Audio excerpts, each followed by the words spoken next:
अस्सलाम वालेकुम दोस्तों अॼु असां सिखूं था त डेसिमल डिवीजन कीअं कजे जेकॾहिं डेसिमल्स खे ॾहनि सां सौ सां या हज़ार सां डिवाइड कयो वञे।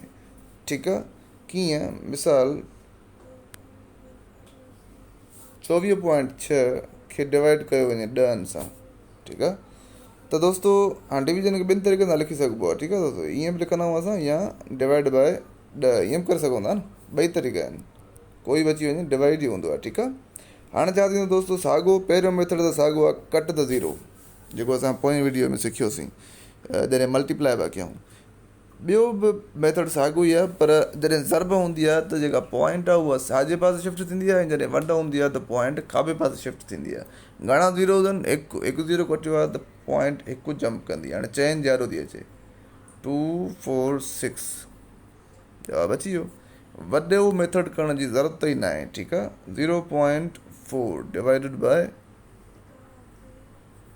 1000। ठीकु आहे, हाणे छा थींदो दोस्तो, साॻियो method cut the zeros, 3 zeros आहिनि त 3 जंप थींदा खाॿे पासे, 1 2 3 पॉइंट हाणे हिते ईंदी, पर हिते कुझु न आहे त यानी छा हूंदो ज़ीरो, हिते कुझु न आहे त यानी छा हूंदो ज़ीरो। त यानी जवाबु छा थो अचे दोस्तो, जवाबु थो अचे 0.0004। मां चयो अॻियां ज़ीरो न लिखिजो, पर पॉइंट जे आॾो ज़ीरो आहे त हीअ जेके बक़ाया ज़ीरो अथनि इहे लिखणा पवंदा। ठीकु आहे न, बाक़ी हाणे पॉइंट खे अकेलो न आहे छॾिबो, इन करे पॉइंट जे आॾो ज़ीरो ॾिबो आहे। यानी जेकॾहिं पॉइंट 2 आहे त हिन जो मक़सदु इहो आहे 0.2 हूंदो, सही आहे न। पॉइंट खे अकेलो न आहे छॾिबो। हिन जो जवाबु छा आयो दोस्तो? जवाबु आयो ही।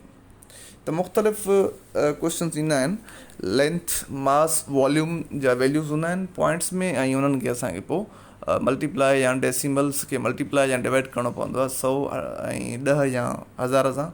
ठीकु आहे दोस्तो, बसि 1000 खां मथे वग़ैरह अची वञनि त ज़ीरो जेतिरा हूंदा ओतिरी पॉइंट खे शिफ्ट कंदव।